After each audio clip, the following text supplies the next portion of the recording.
Usa ka 28 anyos nga lalaki gipusil patay ganihang kadlawon sa Sitio Ratan, Barangay Tangke sa Talisay City. Gikatahog mamaligyaay og peke nga illegal nga drogas ang biktima. Si Femari dumabok sa report.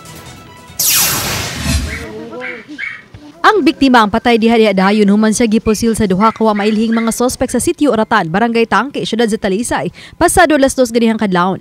Ang biktima nailhan sa mga mulupyo sa Barangay Tangke nga si alias Pipo, 28 anyos, taga Sitio Kimba, Barangay San Roque, Talisay City.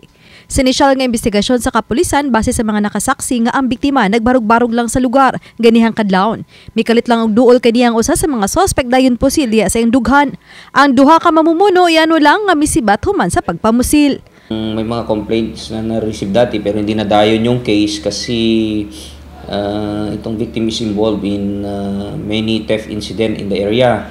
And also may mga informations na mamaligya din daw siya ng drugs. Usa sa gitan-aw nga motibo sa krimen ang pagkalambigit matud pa sa biktima sa pagpamaligya og nadili nga droga. Ug matud pa dunay insidente nga imbis siya buo ang ibaligya, asin matud pa ang gihatag niini sa iyang mamalitay. Accordingly din yung ibang drugs na binibaligya niya is hindi drugs, asin. So based sa nakuha nating mga informations is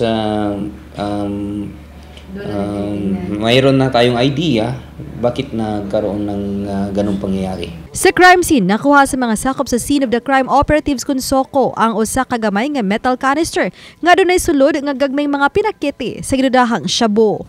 Padayon pa sa gihimo nga dugang pakisusi ang Talisay City Police. Uban ni Cleofer Lumayag, Femari Dumabok, Balitang Bisdak.